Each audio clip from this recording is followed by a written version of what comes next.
We found out very quickly, working with the Shabak with us in the field, that they had a meeting and there are three big terrorists in this compound. One of the terrorists went to the roof and just threw a grenade on me. So meaning the grenade going to explode on me and probably 30 of his family members. Oh my Lord. They were willing to kind of like kill me and sacrifice their entire family. It's like, what the hell is wrong with those people? Luckily, I'm still here, right, to tell the story. But it's just like the mentality they have is just like unreal. Did the family see the grenade? Oh, absolutely. What I would even go as far as to say we will often die to protect their kids. 100%. And You almost died protecting their kids. Wow. Yeah. My God. To be honest with you, I think this is why we will always win.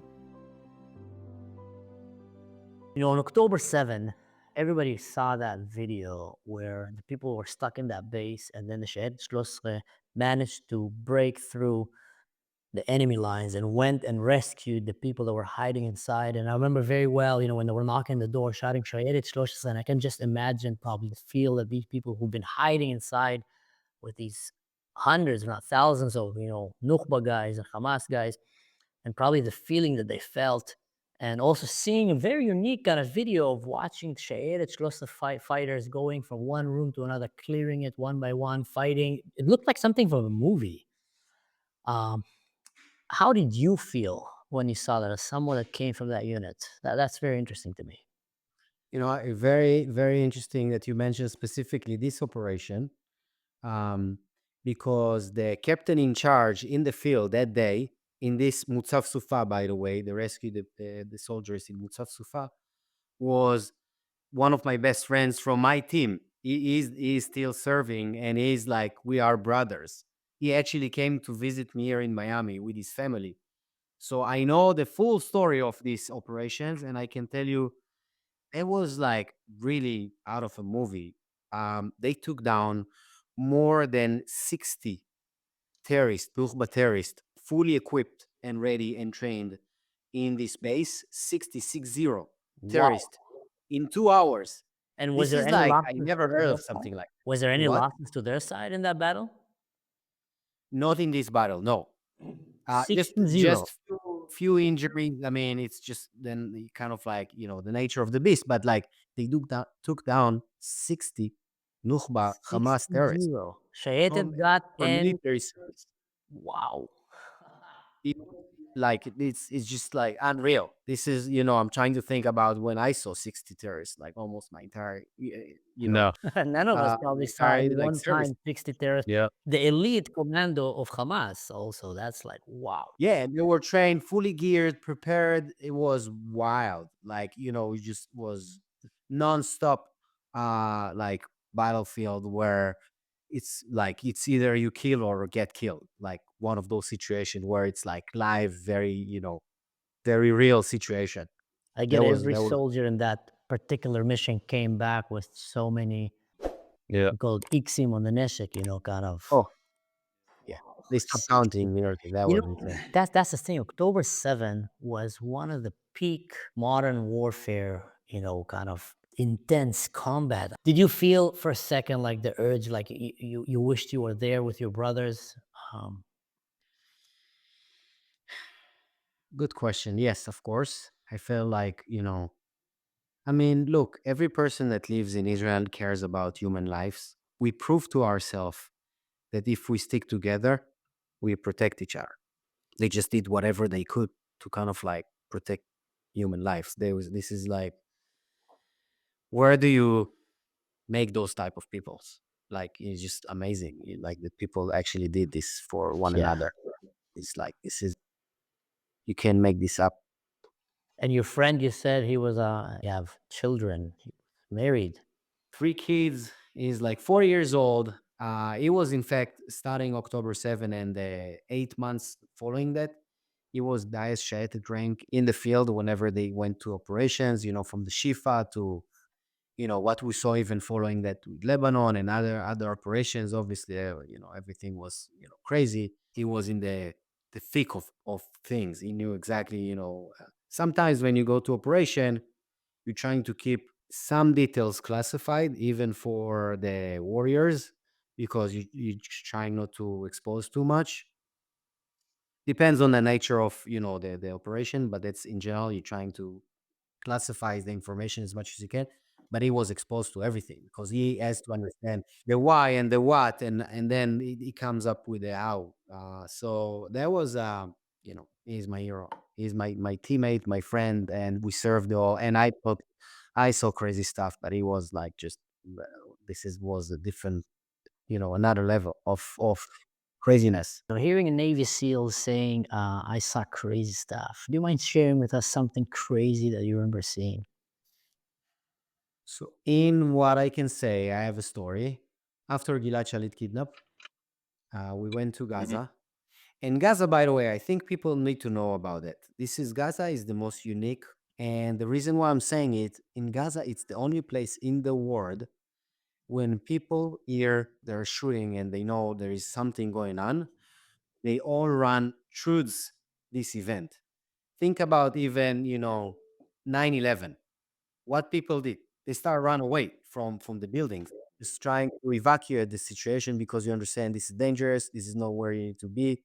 Give, the rescue teams to do their job and get the hell out of there because you don't know what comes next, right?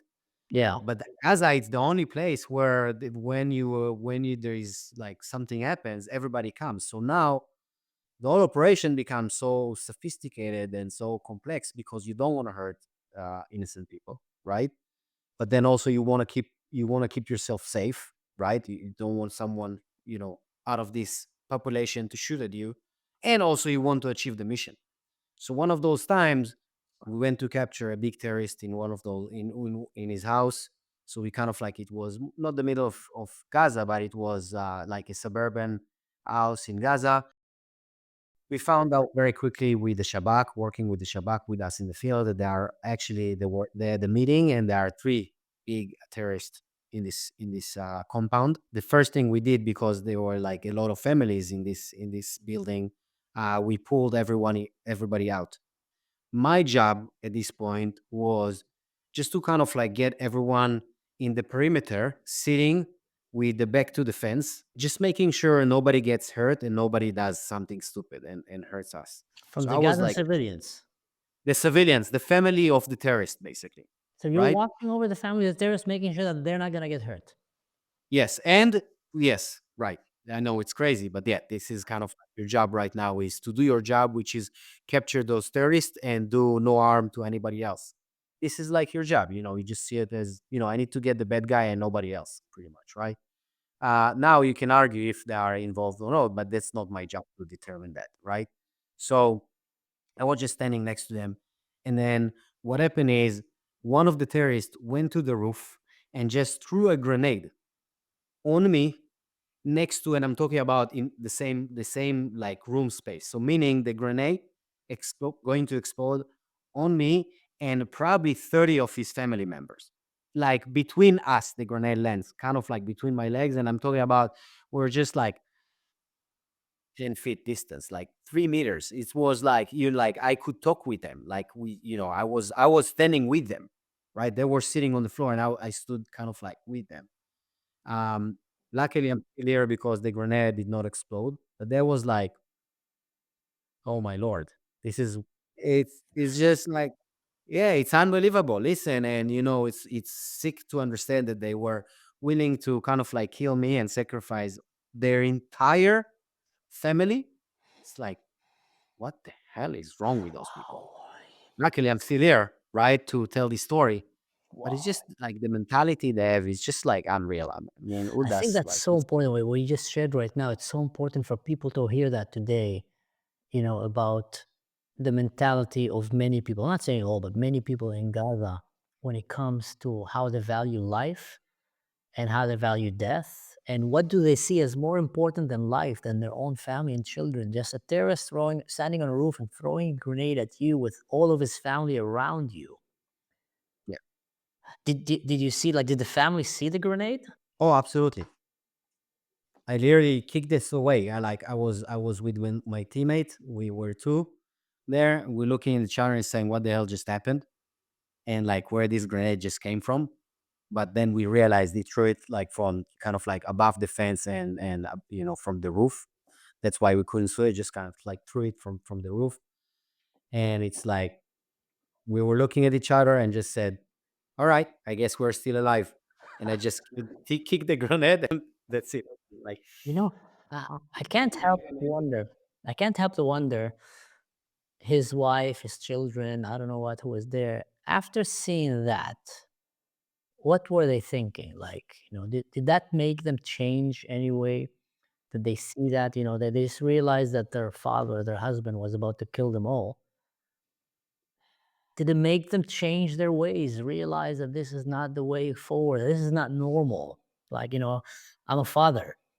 I can't think of anything else that I would want in my life than to protect my child and to defend them, than to provide them give good them the life. best. Exactly, Right. to provide them the best life that I can, to give them the future. And I think that's why I keep saying it. One of the most manly things that can happen to someone, doesn't matter what, it's higher than going to the army, special forces, I don't want, is to become a father.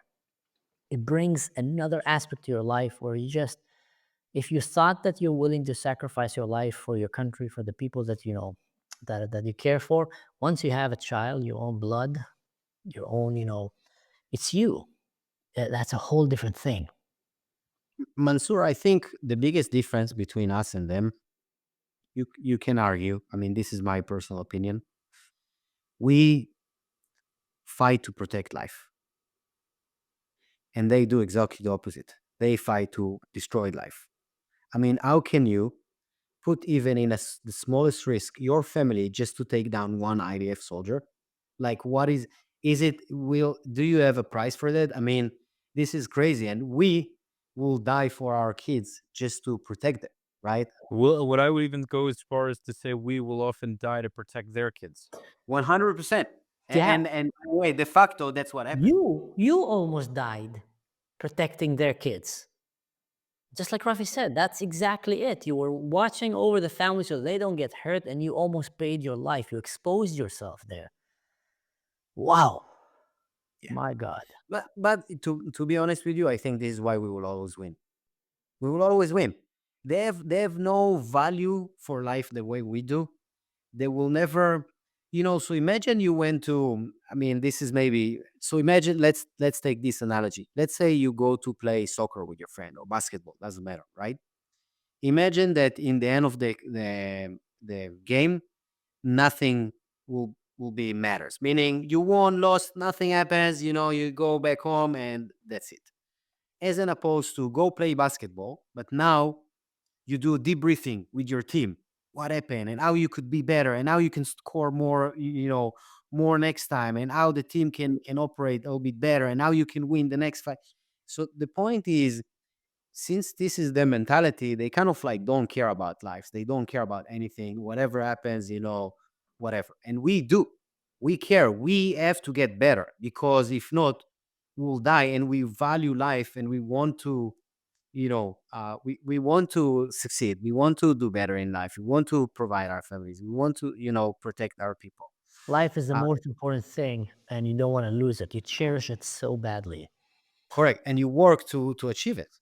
Yeah, You yeah. That kind of reminds me of something that I watched recently on Rafi's podcast, where he was interviewing a rabbi, and maybe you can also elaborate a little bit more about Rafi. But when you were mentioning about why are the Jewish people sometimes are afraid to show what a warrior spirit the Jewish people have, the warrior mentality, because undoubtedly, if you're a Jew, and the only reason you survived for so many generations when empires came to destroy you, when the finest armies on the face of the planet came to destroy and genocide the Jews and still is, you guys survived. And it's not because you guys were fluffy, fluffy, cushy, cushy, friendly, friendly, because they had fierce warriors and a never ending will to cling to life and to survive. And what do you think, Rafi? Do you think the Jewish people today that they embrace the warrior that is in them, or we're still not there? Okay, great question. The rabbi responded to my question, to my point, and said, we've lived in other people's countries for so long, we got used to that. But what I would say, and I've said this so many times already, and it sounds like I'm the biggest self-hating Ashkenazi in the world because there's so many tough Ashkenazim that have been notable throughout history. I mean, the founders of Israel, the partisans, right? The partisans that fought against the Nazis. Uh, the founders of the Haganah, Lehi, all these different militant Israeli militant groups, Jewish militant. There's been countless very strong Ashkenazi Jews, but I think we need to develop more of his Mizrahi, Middle Eastern mindset, go back to our roots as real Jews, right? And embrace the toughness. On one hand, be as peaceful as we can be. I think that we should promote peace before anything else, so long as that peace will bring us peace. If leading peacefully, if leading with peace means that we get stepped on, then we have to try something else, or we have to be peaceful with the peaceful and non-peaceful with the non-peaceful, right? And it's not that simple, but I definitely believe that no matter what generation we're in as Jews, we have to know who we're dealing with and what hand to raise, the hand, the fist, or or maybe the wave, right? I mean, the I think it's just very circumstantial, and Yeah, because if I'll throw the word Viking, everybody will Mhm. imagine this like big warrior with an axe and a beard and like rugged. If I'll throw Spartan, they'll just, you don't need to say Right. Leonidas and his guys. If you throw the word Jewish, you many times actually get the image of a victim, of very peaceful Yeah. people, of people who are, suffering from under anti-Semitism, of, But not when very you say Israeli. It's funny when you say Israeli. Oftentimes, you don't get that same that's feeling. true.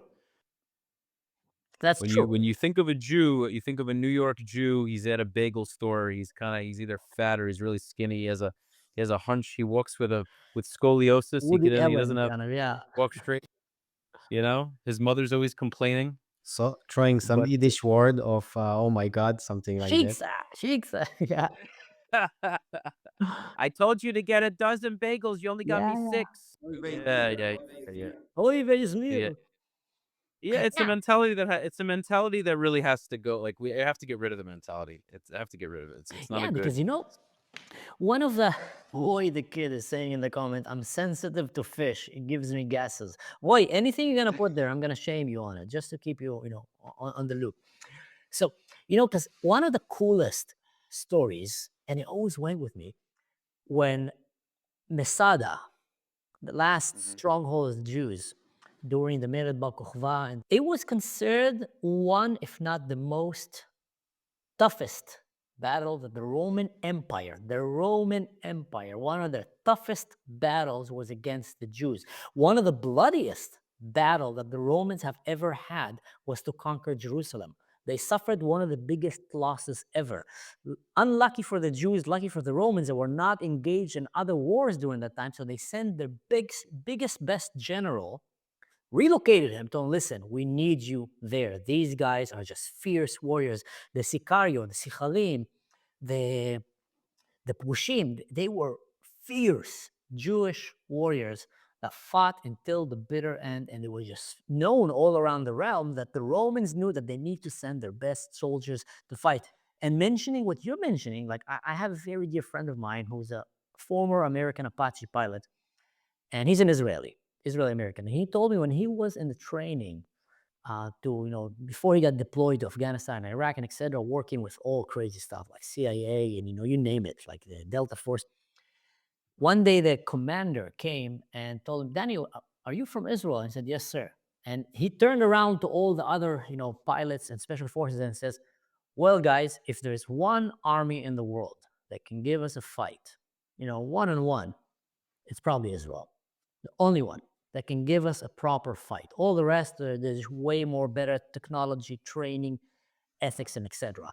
So just like you said, that was an interesting point. When people hear Israel, they think badass, bad tusik. When people hear Jews, they think bagels and they think, softness. I And I will think say this needs to change. we almost lost this touch, but I Yeah, think post October 7 we regained this thing, right? true, true. We were very close to losing this touch. Actually, I remember one time I I was commander over a checkpoint in Israel, and I just got there, and I wanted to do a test. And I told the soldiers, the new soldiers, I want you to get down to the checkpoint now, dressed with night goggles, the helmets, the vest, colors on your face, everything. We did that for 1 week. Because usually, you know how they look in the checkpoints. They look like the normal soldier without. And that was the most peaceful week we had in that checkpoint. And I speak Arabic, and I spoke to the Palestinians. Says, what happened? Why do you listen to these soldiers that have these camouflage? And when this other soldier, you spit on them, you don't respect them, you push them. And they told me there's two different soldiers in the IDF. There's the one in the checkpoint. We know that they're restrained. There's so many humanitarian rules. They can't do anything. We can come and we can abuse them. Spoke to them in Arabic. But then there's the ones that will wake you up in the middle of the night in your village, and we're scared shit from these guys. We don't dare say a word. Yes, sir. No, sir.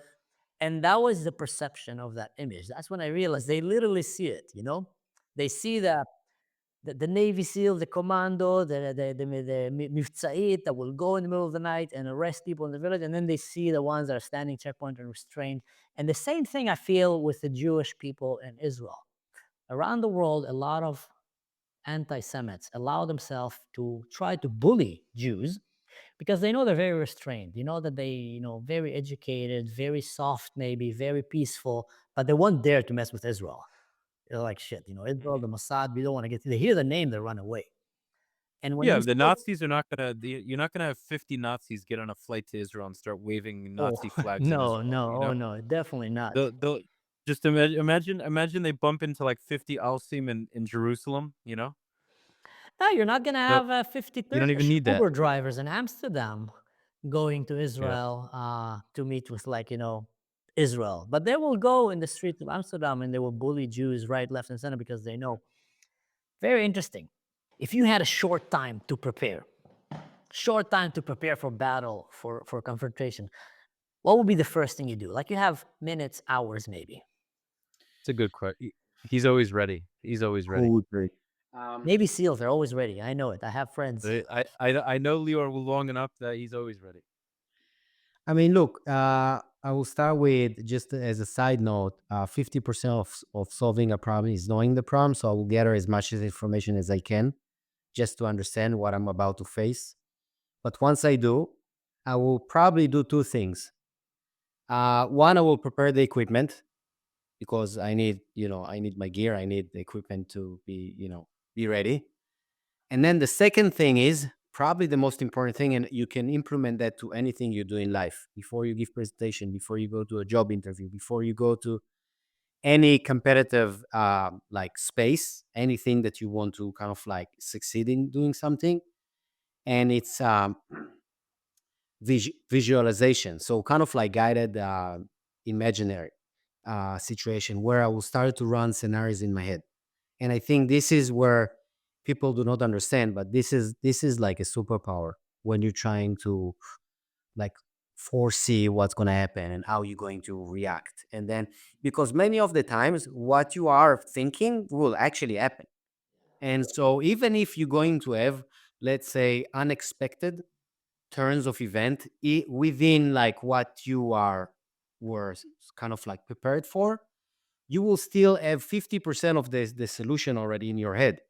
And so you can run those scenarios in your head and kind of like prepare for that. So I think um, guided imagery is like it's like a superpower. You can really Yeah, um, that's so true.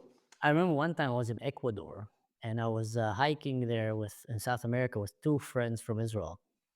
And as we were walking to a restaurant, there were three guys walking behind us drunk, and they were making sounds of like pigs, oink oink, and and we just. And then I saw graffiti on the wall that said "F Israel." And I was like, "We're in Ecuador." And that's that's 2007. What do they have to do with Israel? Anyway, we go to the restaurant, and as we're sitting, one of these guys, as we're buying the food, comes behind my ear and just kind of whisper, "You filthy, stinking Jewish pig." Now, I'm not even Jewish. I just looked at him and I ignored him. We sat on the table, and then he sat in front of me, the three of them, and they started like giving me faces and doing like this.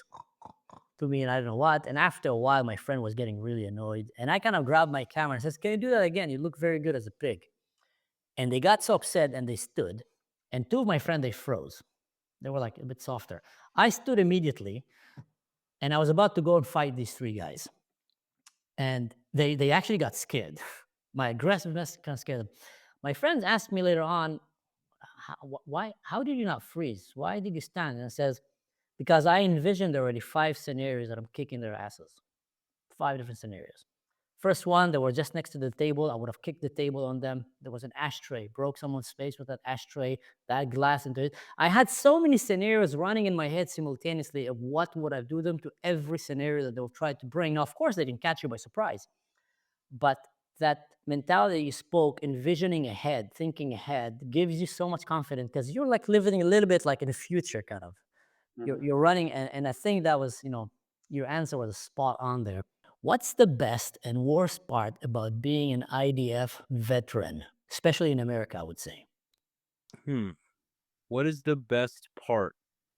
I mean, you definitely there's a uniqueness to you. I mean, I'm not the only American Jew that served in the IDF. I know a bunch that live here. There are plenty in New York. I definitely know a bunch, but it still definitely makes you stand out. I mean, I relate to Israelis, even though I didn't grow up there, largely for that reason, almost primarily for that reason. Otherwise, I would just kind of be an American Jewish guy.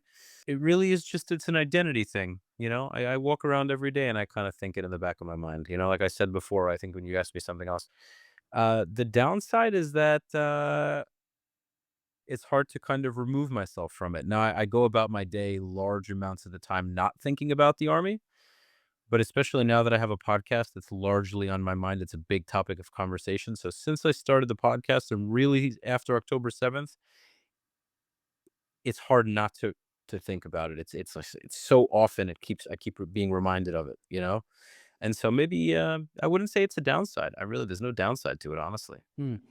I I mean, don't know. Lior mentioned at the beginning that part of what makes Israeli military service unique is the culture, the people. You grew up in it, you're getting prepared for the age of 16. When you joined the army, your brother, if he's older, was already in the army. You heard many, many stories, your uncle, your friends, your relative. And that's, I think, one of the reasons I had a comment one time in one of my YouTube videos. Someone asked me Oh, I have a great answer, Mansoor. to talk about Just PTSD, and Mhm. is it as common in Israel? And I thought about it. I'm sure it's common, but it's relatively compared to the amount of combat experience that we experience as an Israeli society.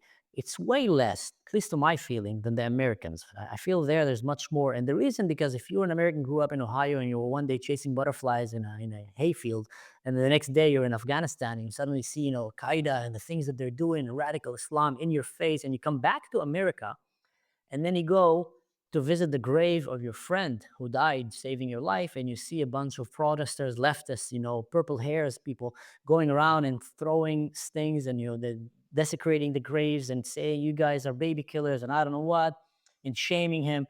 So I feel like for them the shock is much bigger. In Israel, we don't have that much. People actually really much appreciate you. If you're in Israel and you will go and say, I served in the army, I was in a combat unit, you're going to get a lot of respect. I remember one time there was a terrorist attack from a special unit from Iran that came to attack Israel. And we were chasing these guys in the desert for like 3 days. And then we got called home because we didn't find all of them, and another unit replaced us. And then I got a call in a pager or in the phone, I don't remember what, that no, they found them. So I had to jump outside, but I didn't have my vehicle. So I stopped the car in the middle of the road, and it was a police car, and I had the license to confiscate any vehicle I want in Israel. But they were so shocked. And then a taxi driver just stopped, and someone with a uniform says, "Where are you going?" So they said, "Jump, I'll take you there." Taxi driver. And he drove me into a war zone.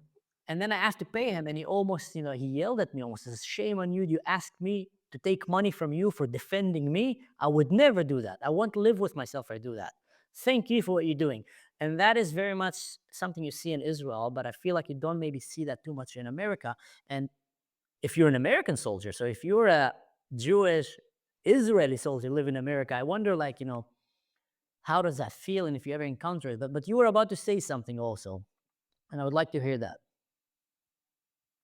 Oh, so my quick response was the best part about being in the army is you really lose a lot of fear. I when I did my first arrest, after a few minutes after entering the village, from that point on, I was really the initial fear of combat, of dying, of getting shot, of seeing bad things. I'm much less of a fearful person after all these experiences. Much like I just don't fear confrontation. I'm much more willing to do things that could put me in put my life in danger. It's just kind of the nature of it. And then, but the downside is now I kind of feel like it's my responsibility to put myself in those positions because not everybody would. So I So, guess that's a downside. I don't know. Rafi, I want to echo you. And I think what you're trying to put the finger on is the mindset. And I think, Mansour, this is something actually unique to every soldier in the battlefield. I will say every special forces, but not really. Every soldier that is in the battlefield is there is in our day-to-day operation, we do risk reward type of analysis, right? I mean, let's say I will offer you to ride my like sport motorcycle. You will tell yourself the first thing is like, wow, that's cool. I want to do it, even if you know how to ride a motorcycle. But you know what? I have three kids in my home. Like, should I really like jump on this bike or like and kind of like test it or no? And it's just a natural thing that you kind of like always do the risk reward type of analysis with yourself as you like you want to even cross the street or maybe catch kind of like the orange light in the traffic light or anything that you do you always kind of like calculate that as a soldier. Rafi, you said it, is like you don't do any of that. You're just with a group of people that they will jump on a grenade for you. They will do everything in their power to protect one another, and you're just part of it. So the upside of it is that you are part of an amazing group of people that will do anything in their power to protect you. The downside of it is that you are among amazing group of people that you have to jump on a grenade also for them to protect them, right? So it's kind of like Yeah. this is the life of like a soldier in the battlefield. You actually get to test your And purpose. then now, for example, I do security part time. And I just know that many people that I'm protecting would not protect me if they had to. And not because they wouldn't necessarily want to. I know for sure, unfortunately, there are people that be like, I'm not risking my life for that dude.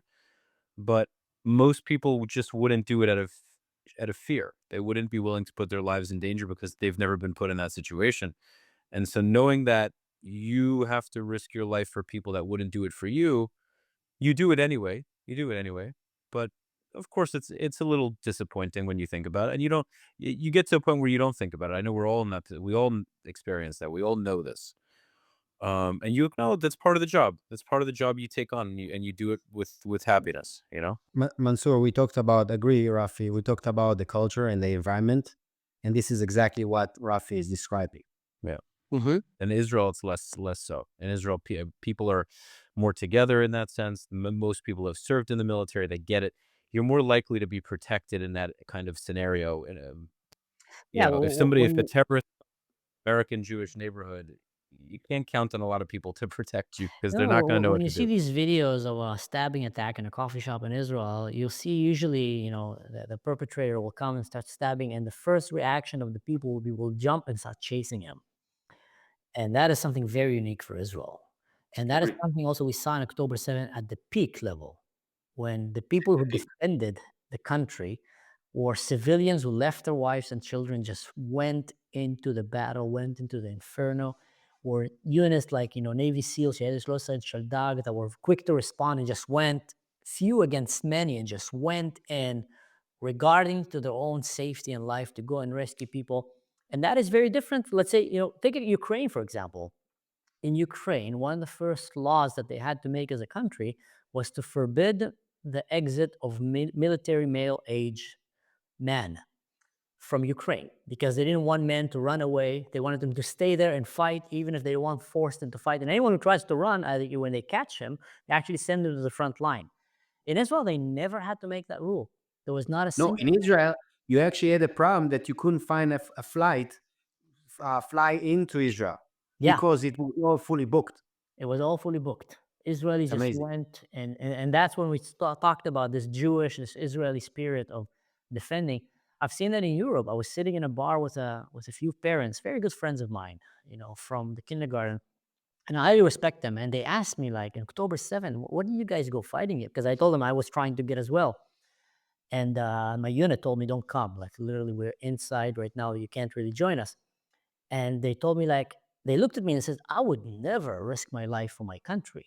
And I looked at them with a puzzled look and I said, guys, I think no one in Israel that went to rescue a pregnant woman that is stuck in a bomb shelter, with a bunch of jihadists outside, did that because he want to do it for the government, because they want to do it for some politician. They all did that because the woman was stuck there and there were a bunch of barbarian savages outside trying to rape her, burn her babies alive, and they knew that every second count. That's what they left. And I said, if that happened in Germany, and you guys have your women and your children right now being taken and attacked and assaulted and butchered by these radical jihadists, and the man here decides, I'm not going to fight for my country and leave away, then you guys have no future. And I think that is one of the things that we saw now in Israel. And I think maybe in America, they still have that. In America, I think there is places in America that Americans will stand and go and fight to defend their country, but there's probably places that they won't. I don't know. What do you guys think? You're living in America. So I wanted to say In something. Living now in the US, one of the strongest thing that you can see in the Jewish like landscaping is the community power. And I think, Mansoor, the Jews are, as far as I know, and please feel free to correct me, but community is like almost everything. It's like your family.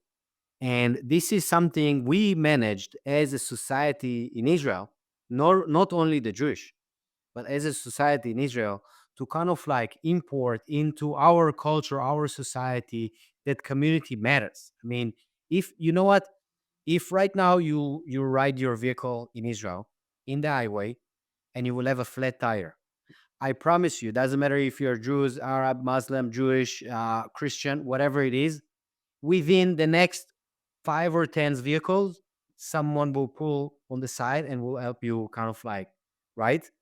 Change your tire. Like for sure, within like the first minute. And this is something that is very unique to this is the core values we have in Israel. Not just as Jewish, in Jewish also, like to the Jewish people also, but it's really an Israeli thing at this point, I feel. That's true. Did you ever did you ever ponder back and regret that you spent, these precious years in the army? Looking at other people around you right now in the business sector, colleagues that did not go to the army, went to university, traveling, I don't know, and you spend these times risking your life, I don't know what, in the army. Do you ever regret that? It's the craziest question. I know you know that we're gonna say no to that answer that question, but it's like the to me it's I don't even I would have regretted so much if I hadn't done it once. It would have been I wouldn't have made the amazing connections. My life would have been so different. And maybe my life would have still been great if I hadn't gone, but it gave me so much meaning, man. It really filled me. It gave me like such a it really completed and I'm not complete, meaning I have a long life to live, hopefully, a lot more accomplishments, a lot more learning to do. But as a 31-year-old, it really gave me so much. And it wasn't even that long. I wasn't there for 5 years. I wasn't there for, I know Lior was there for what, 3, 4 years at least. 5 years, 5 years. Lior was, right? Almost, yeah. So, so I mean, it's a totally different conversation. And like, not to dumb down what I did, but like, we all understand what Shayetet is. So for a service as a year and a half, which isn't very long, it was still very impactful to me. What about you, Lior? 5 years of your life. So I think honestly, Rafi made more sacrifice than us, Mansoor. To be honest, I mean, he came from like for us serving in the IDF, it's like a default, like you just do it, right? I mean, we talked about before that you want to make it as meaningful and as impactful as you can, but you understand that you just have to do it. It's kind of like the law, like you have to do it, either you want it or not, in a sense. So you better kind of like cooperate with the situation than like fight it. So I think, Rafi, you made much more sacrifice. But I will say that in my military service, I was sure I would lose my life. Me And too. I'm saying I was sure and didn't think because I kind of like accepted it. I said, you know what? Right now, that's your job. And this is your purpose in the next, X amount of years, 5 years almost. And you just go and do it. You know, if you die, it's min Allah. And if you don't, min Allah. It's just whatever happens. I was But you surprised just, I came out alive. yeah. Um, I think every soldier goes through that. You eventually get to a realization where it's like, I'd prefer to live, but if it is what it is, yeah. it's You you just kind of accept. You don't accept want it to. and play with the cards you have and try to do your best. I mean, it's almost crazy, but that's why I say the shaping of young people, it's kind of like you feel like nothing can stop me. I'm just gonna do it and that's it. Um, so, and with that being said, willing to give my life to the country to serve to my friends. Actually, it comes down to the friends essentially because we are with them, right? You mentioned that. Um, I still think, although I have years of back pain from all the weights and knees surgery and stuff like that after my military service, I still think that I gained more from serving in my country than gave. I think I gained more. I gained so much important life lessons, values. Kind of like it shaped my personality, my character, my knowledge, my just perspective of life. So here comes down the difficult question. And that's probably more relevant to Leo and myself than to Afi, and you'll figure out in a second. One day, for Afi also. Your kids, would you want them to join the army? Wow, that's a tough question. If you ask my wife, she's like, will slap me in the face, even if I think about this, to be honest. Um, and I think it's a little bit more challenging question because I live in the US right now and not in Israel. So it's kind of like in Israel, I will just my answer was, you don't even need to ask me this question. I will tell you that I will raise them with understanding the value and the importance of Israel. And this is kind of like their roots came from there. Um, to be very pro-Israel. But I think what will happen, meaning if they will feel like they wish to serve, I will welcome that. And if they feel like this is not something that it's kind of like they feel like they need to do, I will just kind of like let it be. I think this is the honest like parent answer.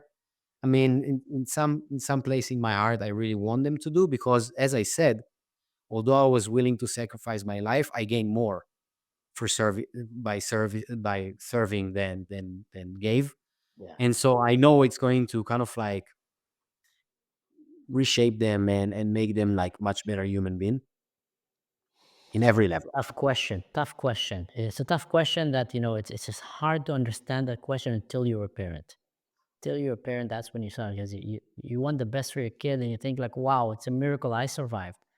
I mean, as a parent, I don't know if I would want to send my kid to that. But then you said that's literally what made me the man that I am today. And that's a tough one. All right.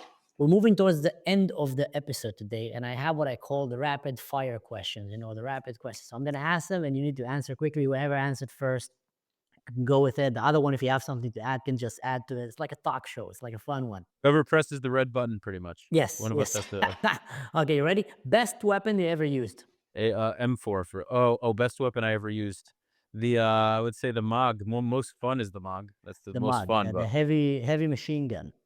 most exciting, most fun to use. Yeah, I haven't used bigger than that, All right. unfortunately. Leon?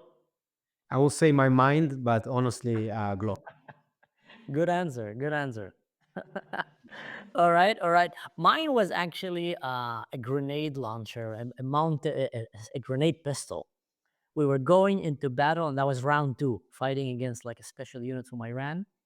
And round one, they caught us by surprise. We got them, but it was a tough fight. Round two, I was going there and I was getting all my vest ready. I was taking all the pouches out and everything. And I was putting like just a lot of grenades. And you have your M4 or A4, and then you have, this grenade launcher that you can pull and just shoot. And I remember I had a soldier next to me. I won't say his name, but he was a personal bodyguard of Natalie Portman. The guy was like, very trained personal bodyguard and a soldier, but he was new in the unit. And he was coming to me and I said, come here. We'll call him Al, okay? Al, come here. He came and I started taking the pouches out of his vest. And I started putting like more grenade ammunition out. And he's like, what are you doing? And I says, listen, next time we meet these, for my language, I'm not gonna shoot, I'm gonna blow the entire mountain. I'm gonna flat that desert. If I see someone in the mountain, it's gonna flat. And if I run out of ammunition, you're my ammunition cache. So you run 10 meters behind me, hide behind the rock. And he's like, I'm just literally a walking human grenade right now. I says, don't worry, I'm gonna do the fight. You just stay behind, cover me, get my back. That's a So that movie. gun, I said, That I sounds like a am not comedy playing war movie. fair. If they start shooting at me, one bullet goes over my head, I'm gonna flatten that mountain. And that By was the way, another thing that's so true about soldiers, and I think it's true about any soldiers, is you develop this really dark humor. Yeah. You have no filter. Yeah. This is why Israeli society is so kind of unhinged and unfiltered, and I love it because Oh my God. when You just when reminded me a few things. It's like, wow, Yeah, share like please. I can't. just the way, It'll be too much.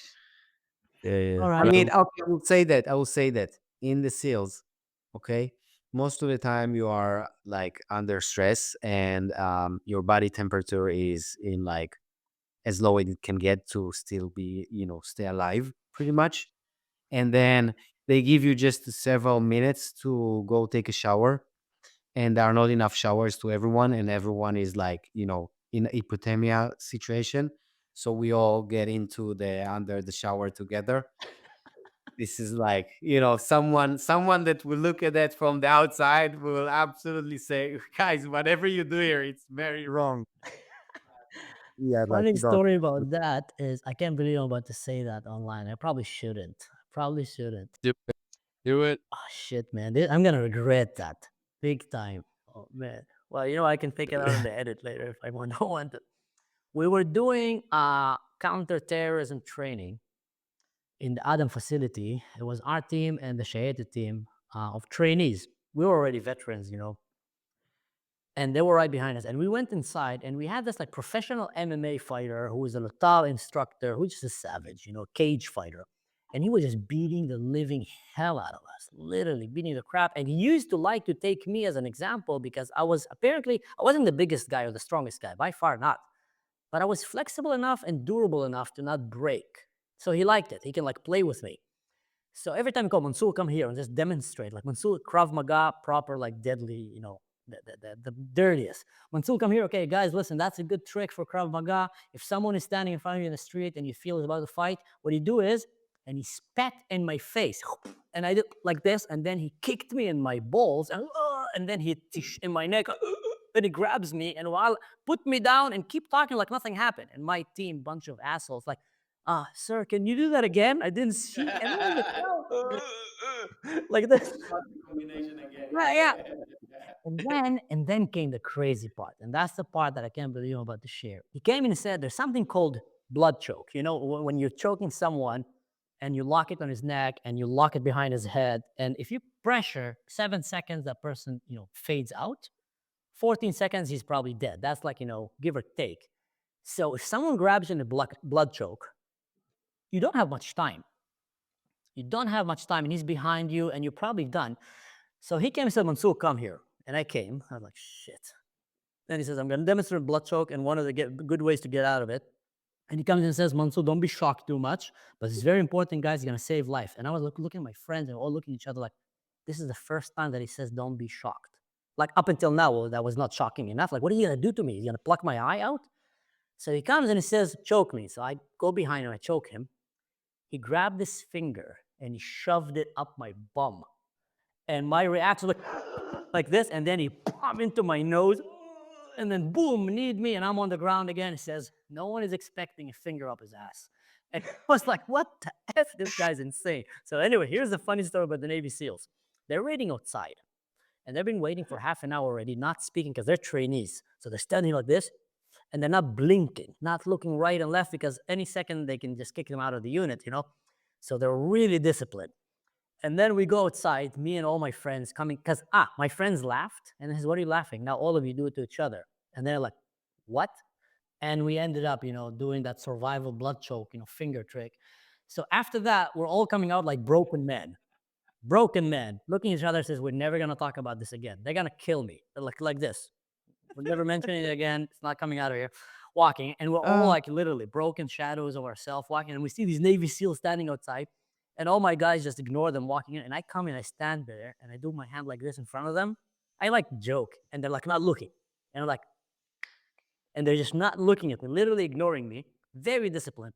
And then I came to one of them and I whispered in his ears and says, "He's gonna put his finger up your bungs, all of you." And you see them.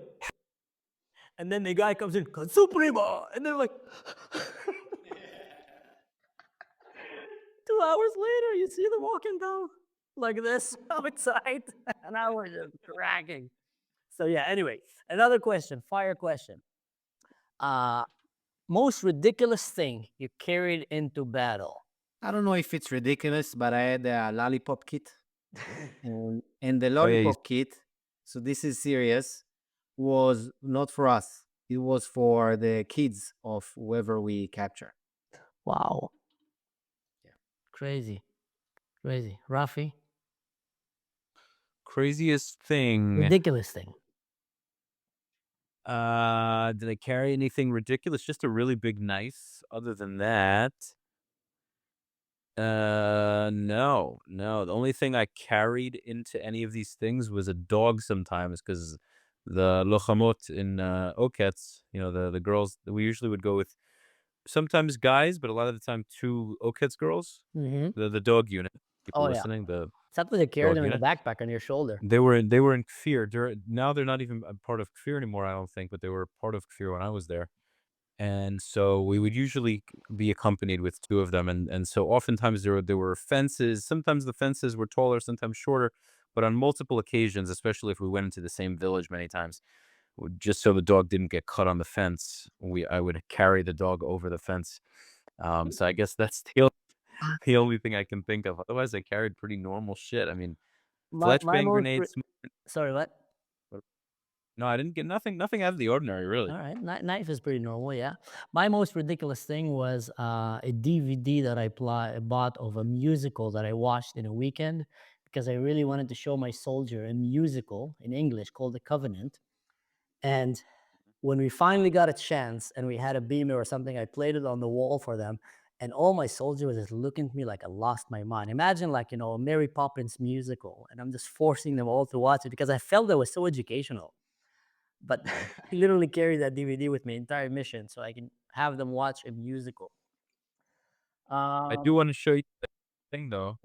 I do have, if I can find it, I have a PSLP flag that I took. You guys have any? You're familiar with that, right? With what? Hold on. Let me see if I have it in my bag here. 1 second. You'll probably recognize it once I can show it to you. What is it See here. described? Is Not it alive? PLO. 1 second. Is it what you said? Is it alive? Oh, it's a flag. Hold on, it's a flag. Wait, Okay. again. Hold on.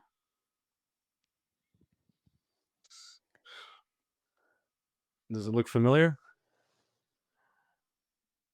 I don't know. You don't know this one? 1 Fatah? second. Here, PSLP. Yeah.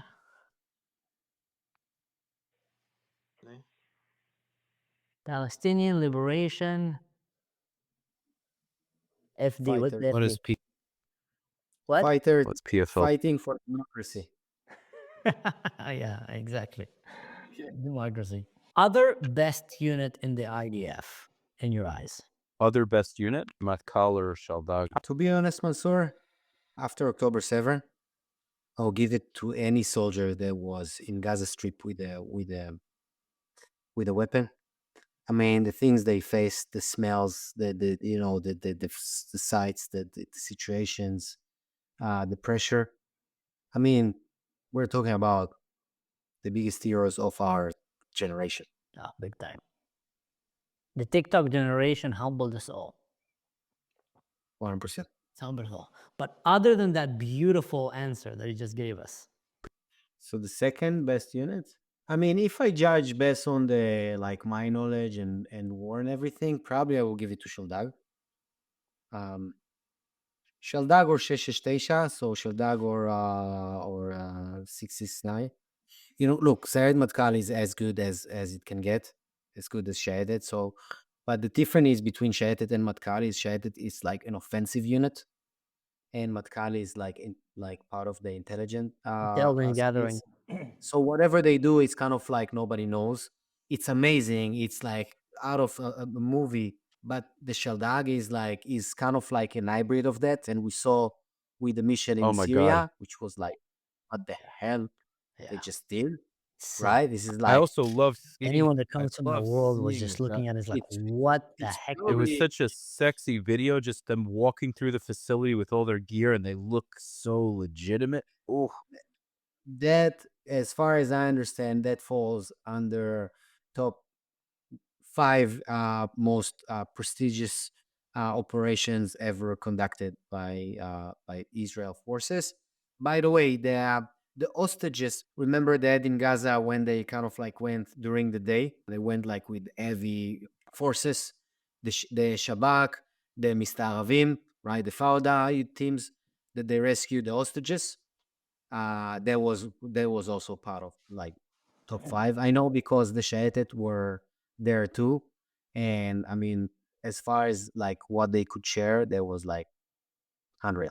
So Yeah, yeah, big time. Rafi, yours, top of your head, like from the hip, best unit. I would say probably the same. I mean, thing is also Lior knows a lot better about these units than I do, so automatically I'm taking his word for it.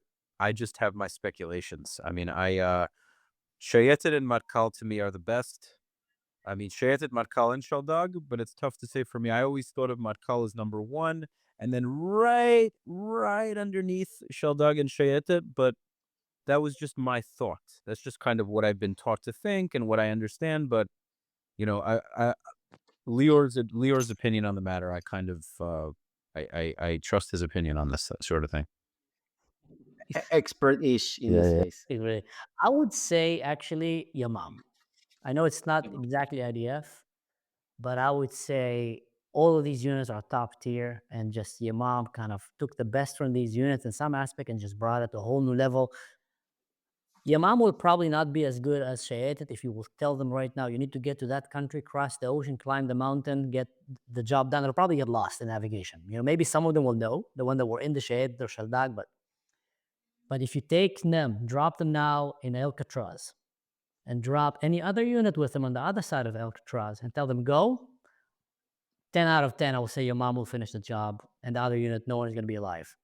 Because the I level of combat that they have in them, the firepower and the precision and the training is just a different level. That's what I think. Your mom is I totally agree with your answer.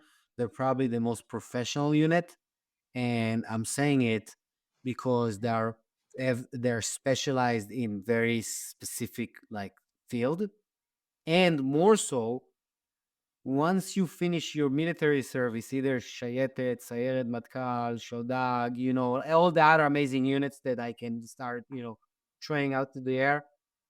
After that, you go to the Yamam. And I know even we have like a few Shayetet guys that after their Shayetet service, they went to Yamam. So 100% Yeah. agreement on that. One of the most impressive soldiers I ever met in my life. I actually met him in Miami when I was working there. We used to work a little bit together, and he was on behalf of Israel diplomacy, kind of there. He was an officer in the Shayetet.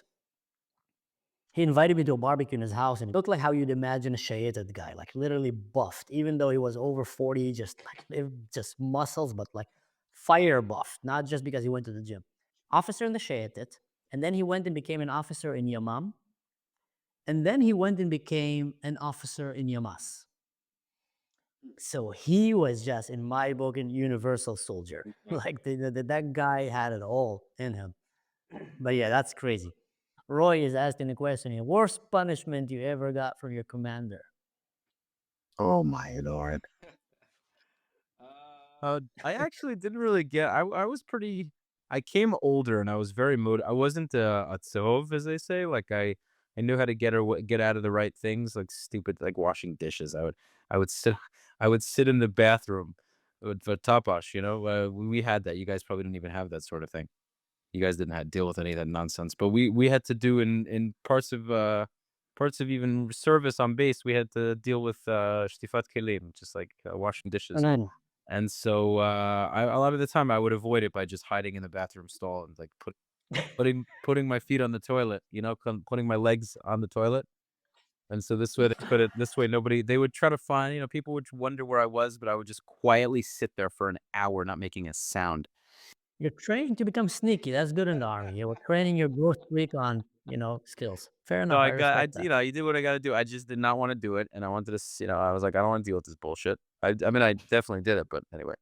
I have wow, I kind of like feel the pain as I'm thinking about it now. But the worst punishment I got in the course after our training, and my friend and I take a shower with some of our equipment as we're trying to kind of like after training you have to kind of like treat and clean your equipment and prepare it for next time.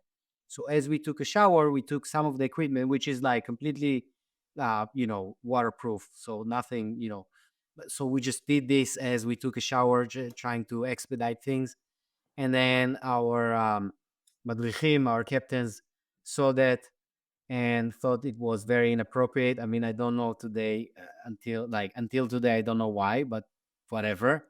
So they gave me and my friend a punishment that we had to wake up for a week every hour during the night. So like we slept, maybe 5 hours, so 5 times we have to wake up and go take a cold shower with all the equipment and put it back in the kind of like in the you have like your own kind of like cage, your own kind of like storage unit, which take you like 20 minutes, so you kind of like awake most of the night. And then what happened is we were completely exhausted after like 2 nights like that. We literally didn't sleep, and it's like you have to take cold shower as if like this is a nightmare, right?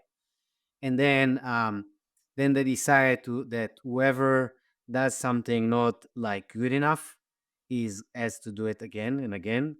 So in the morning swimming, for example, I kind of like my friend and I were like last in the group because obviously we didn't sleep and we were just like fatigued and everything.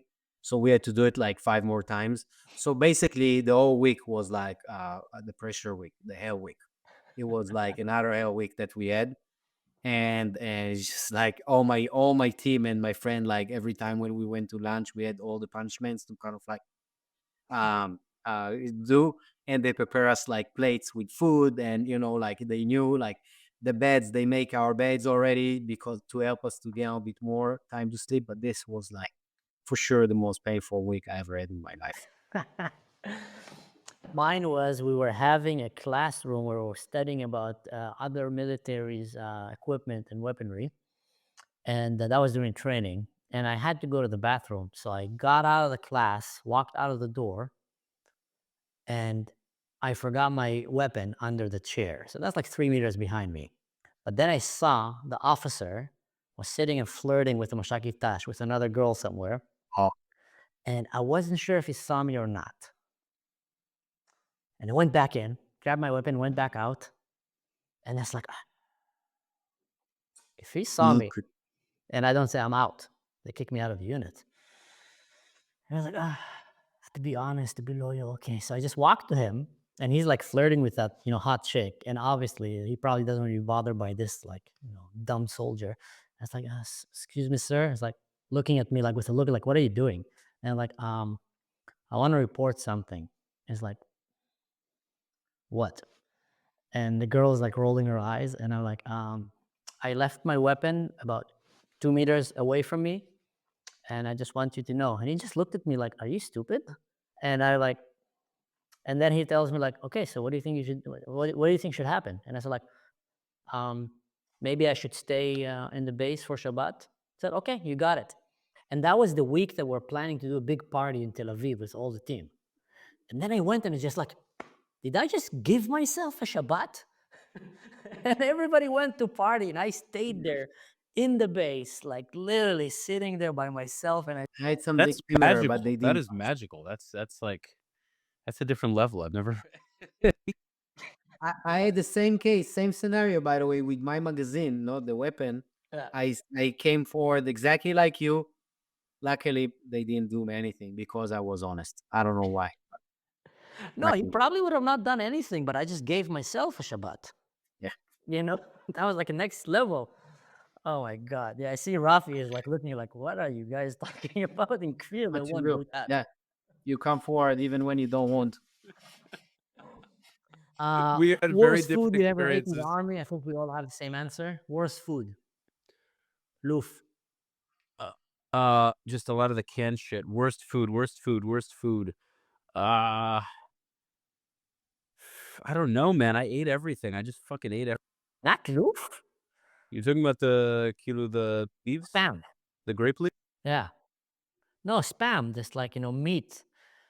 We used to joke that they took a can and shot it through a cow and basically closed it. Like that was like Disgusting. disgusting.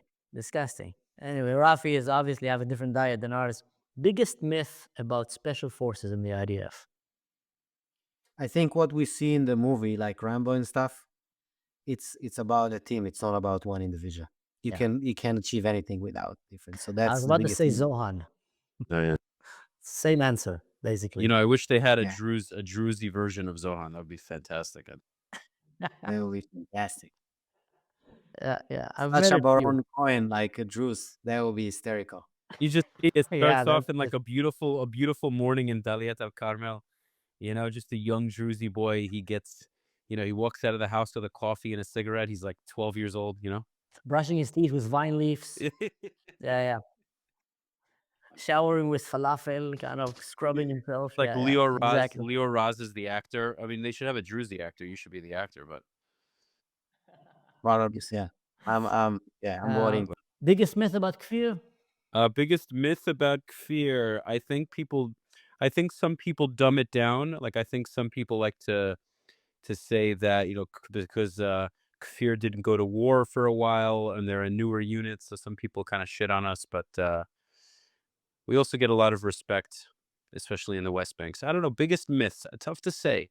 Is it true that in the Shayetet they have this like inhaler mask that they put in your face when you're running or working out, so it's harder to breathe? That way your lungs become stronger. No, I do know this tool. I mean, I kind of like I have a few friends. I'm a Brazilian Jiu-Jitsu black belt and a world champion. So sometimes I saw people training with this type of things. Not in the Shayetet, but in the Shayetet we have a different thing that will be as unique as it can get, which is we are diving with 100% oxygen, and it's like it has like magical power in it. You literally breathe like there is a different even flavor to there, the different smell to there, and it's just enhancing all your system by like Oh, yeah, wow. Wait, yeah, did you say you're black belt jiu-jitsu yeah, world champion? You said are you serious? yeah. And only now so that's the belt behind you? That's the bell behind me. Hold on. So I have here. This is my black belt. This is the original one. I never wore. I mean, I wear it only on the ceremony, but got it on February 8th, 2020. Oh, wow, 5 years ago, Wow. February, right? That's And then here I have just some of the medals. Thoughts. I have just this is Nogi Awards 2016 gold medal. I have here more. I have more of those. Just back, and back only there. now you tell us? I thought you guys spoke about it. I thought He knew about it. Rafi knew. Yeah. I thought you Mm, guys spoke about. I thought it was going to come up in conversation. I don't know. I guess I could have said it anyway. that's fine. Well, you're talking about Zohan, and he's sitting right next to you. I mean, the guy's in Navy SEALs. He's a black belt jiu-jitsu world champion. I mean, you're like, who's gonna mess with him? Yep. My God. Well, guys, that was a great talk. I really enjoyed. Thank you so much for coming. Is there anything else would you like to share? I know Rafi, guys, he have his own podcast. Go and check it out. What's the name of the podcast again, Rafi? Soothing semantics.